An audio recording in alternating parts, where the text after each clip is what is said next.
In 1983, a team of deeply pious scientists conducted a radical experiment in an undisclosed facility. The scientists had theorized that a human without access to any senses or ways to perceive stimuli would be able to perceive the presence of God. They believed that the five senses clouded our awareness of eternity, and without them, a human could actually establish contact with God by thought. An elderly man who claimed to have nothing left to live for was the only test subject to volunteer. To purge him of all of his senses, the scientists performed a complex operation in which every sensory nerve connection to the brain was surgically severed. Although the test subject retained full muscular function, he could not see, hear, taste, smell, or feel. With no possible way to communicate with or even sense the outside world, he was alone with his thoughts.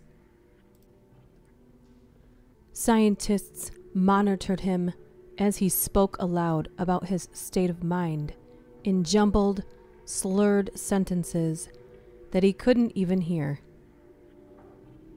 After 4 days, the man claimed to be hearing hushed, unintelligible voices in his head.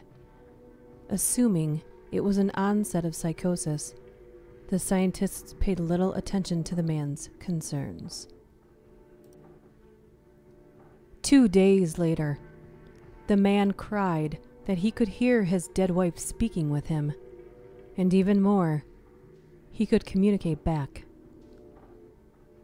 The scientists were intrigued, but were not convinced until the subject started naming dead relatives of the scientists. He repeated personal information to the scientists that only their dead spouses and parents would have known. At this point, a sizable portion of scientists left the study.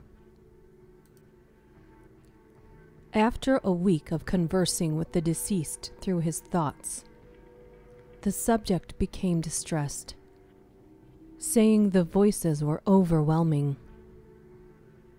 In every waking moment, his consciousness was bombarded by hundreds of voices that refused to leave him alone.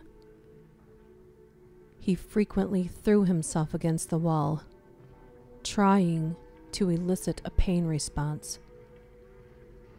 He begged the scientists for sedatives so he could escape the voices by sleeping.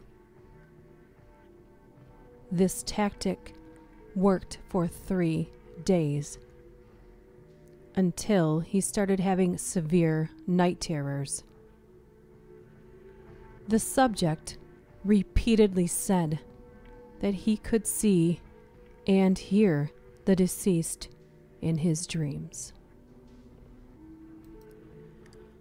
Only a day later, the subject began to scream and claw at his non-functioning eyes, hoping to sense something in the physical world.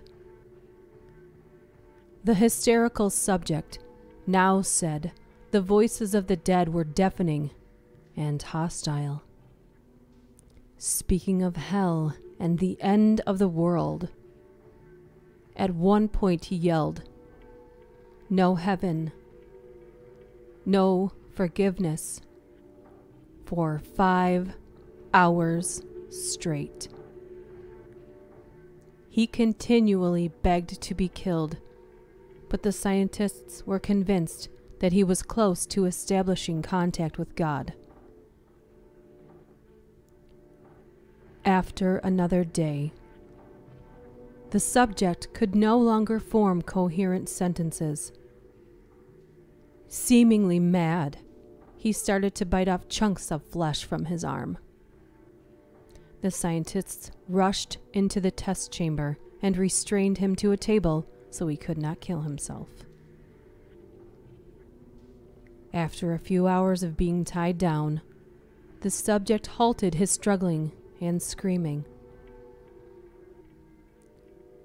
He stared blankly at the ceiling as teardrops silently streaked across his face. For 2 weeks, the subject had to be manually rehydrated due to the constant crying. Eventually, he turned his head, and despite his blindness, made focused eye contact with a scientist for the first time in the study. He whispered, "I have spoken with God,